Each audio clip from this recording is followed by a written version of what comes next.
Imagine you're walking into a rainy Barclays or a depressing Lloyds in a hoodie you haven't washed since the 2024 election. You're the same doomer Wojak. You still can't parallel park your 2012 Corsa, and you're still carrying that quiet, existential dread of a man who just paid £8 for a pint of lukewarm lager. But today, something is different. The teller, who usually treats you like a lost pigeon, suddenly looks at the screen, sees your balance, and calls you by your name with a level of interest that borders on terrifying. This isn't just about the money. It's about watching the world, the banks, and the chads of the financial system rearrange themselves around you as you cross certain invisible lines. Today, we're mapping the 3 UK wealth levels where the rules of the matrix actually change, and the one trap that ensures none of it ever feels like enough. First, we have to look at the map of the UK crab bucket. While the average household net worth in the UK looks impressive on paper, that number is often skewed by a tiny group of ultra-wealthy people yanking the average upward like a kid hanging off a curtain rod.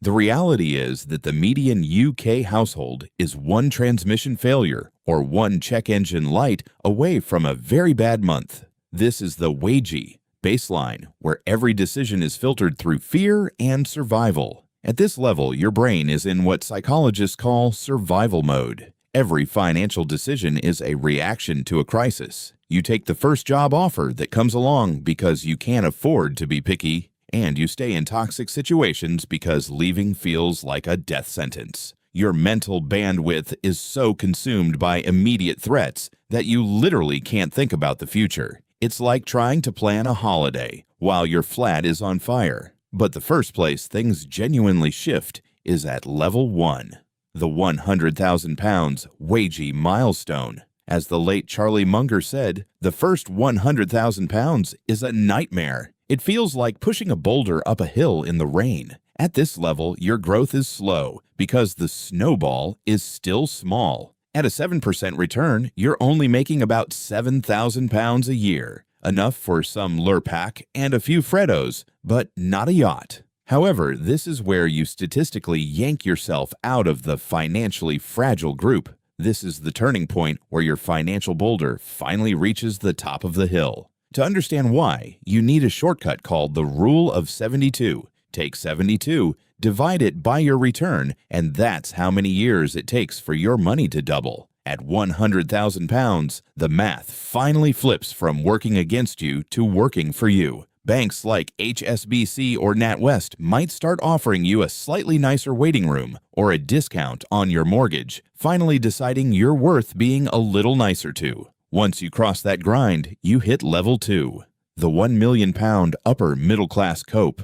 This is the milestone your grandparents thought made you a god walking the earth. But in 2026, it's not a private jet life. It's a comfortable life where you still check the price of groceries before you tap your card. £1 million in 1990 has the buying power of about £2.5 million today. Using the 4% rule, this pile generates about £40,000 a year, basically a mid-career manager's salary for doing absolutely nothing. But the real secret of level 2 is the VIP lane. The truly wealthy don't spend their money. They borrow against it using a securities-backed line of credit. Imagine you have a £10 million portfolio and you need £3 million in cash. If you sell the stock, you stop your compounding cold and trigger a massive tax bill from HMRC. But if you borrow the money at a low rate and leave the £10 million invested, that full amount keeps growing. Even after paying the interest, you can come out over £100,000 ahead simply because you were wealthy enough to borrow instead of sell. However, even at £1 million,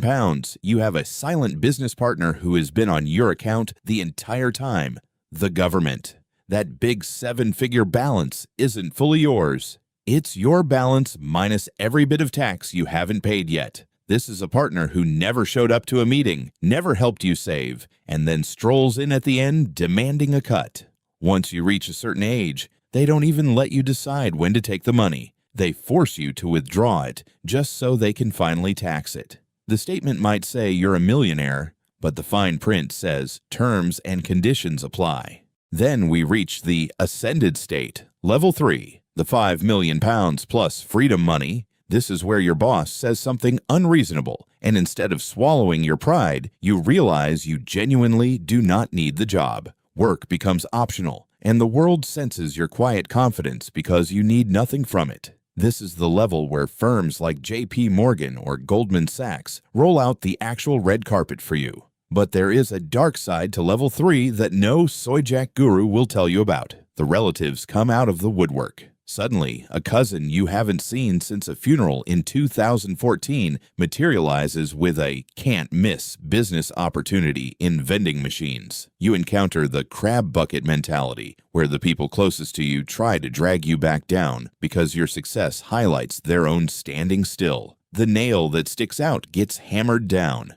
The final truth of this journey is that the goalposts don't just move, they sprint. Charles Schwab found that the number Americans, and increasingly UK residents, call wealthy just keeps climbing. The person with 1 million pounds looks at the person with 2.5 million pounds and feels poor because the brain adjusts to every new level in about a month and then quietly demands more. The goalpost is effectively attached to your own forehead. It moves every time you do. This is the Millionaire treadmill, and most people discover too late that the belt keeps speeding up no matter how fast they run.